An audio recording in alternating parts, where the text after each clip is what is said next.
വർഷങ്ങളായി തരിശുകിടന്ന പാടശേഖരത്തിൽ കടുത്ത പ്രതിസന്ധികളെ മറികടന്ന് നെൽകൃഷി ഇറക്കി മുൻ പട്ടാളക്കാരൻ. പെരിയ പെർളത്ത് വയലിലാണ് രാമചന്ദ്രൻ വടക്കിനി എന്ന കർഷകൻ 10 ഏക്കറോളം സ്ഥലത്ത് കൃഷി ഇറക്കിയത്. തൊഴിലാളികളുടെ ക്ഷാമവും കടുത്ത അട്ടശല്യവും കാരണം പാതി വഴിയിൽ മുടങ്ങുമെന്നായ കൃഷിയാണ് തന്റെ ദൃഢനിശ്ചയം കൊണ്ട് ഈ മുൻ സൈനികൻ വിജയകരമായി പൂർത്തിയാക്കിയത്.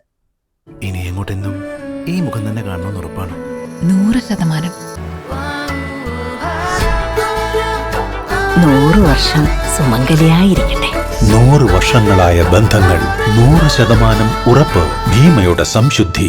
വർഷങ്ങളായി കൃഷി ഇറക്കാതെ പുല്ല് പിടിച്ചു കിടക്കുകയായിരുന്നു കാഞ്ഞങ്ങാട്ടെ പെർളത്ത് വയൽ. ഈ പാടശേഖരമാണ് മുൻ പട്ടാളക്കാരനായ രാമചന്ദ്രൻ വടക്കിനി പാട്ടത്തിനെടുത്ത് വീണ്ടും സജീവമാക്കിയത്. കുട്ടിക്കാലം മുതലുള്ള കാർഷിക സംസ്കാരത്തോടുള്ള ആഭിമുഖ്യമാണ് നഷ്ടം സഹിച്ചും ഇത്തരമൊരു സംരംഭത്തിന് ഇദ്ദേഹത്തെ പ്രേരിപ്പിച്ചത്.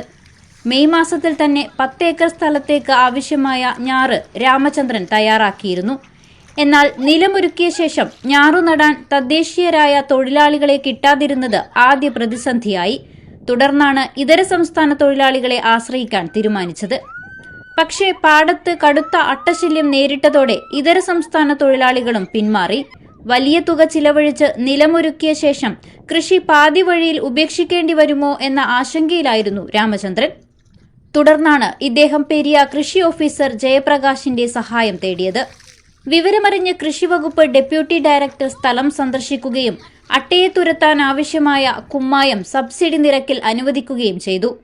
പാടത്ത് കുമ്മായം വിതറിയ ശേഷം മുൻ സൈനികൻ കൂടിയായ രാമചന്ദ്രൻ തൊഴിലാളികൾക്ക് ആവശ്യമായ ധൈര്യം പകർന്നു നൽകിയതോടെയാണ് ഞാറുനടിയിൽ പുനരാരംഭിച്ചത്. നാട്ടിലെ തൊഴിലാളികളെ അപേക്ഷിച്ച് വളരെ വേഗത്തിലാണ് ഇവർ 10 ഏക്കറിലും ഞാറുനടിയിൽ പൂർത്തിയാക്കിയത്. നിലമൊരുക്കാനും തൊഴിലാളികൾക്കുമായി വലിയൊരു തുകയാണ് ആദ്യഘട്ടത്തിൽ തന്നെ ചിലവായത്. വളമിടലും മരുന്നടിയും അടക്കമുള്ള തുടർന്നുള്ള ഘട്ടങ്ങൾ കൂടിയാകുമ്പോൾ നെല്ല് വിറ്റ് കിട്ടുന്ന തുകയേക്കാൾ ഇരട്ടി ചിലവ് വരും. എങ്കിലും സാമ്പത്തിക ലാഭത്തിനപ്പുറം വയലിന്റെ പച്ചപ്പ് നിലനിർത്തണമെന്ന ആഗ്രഹത്തിലാണ് നഷ്ടം കണക്കിലെടുക്കാതെ രാമചന്ദ്രൻ മുന്നോട്ടു പോകുന്നത്.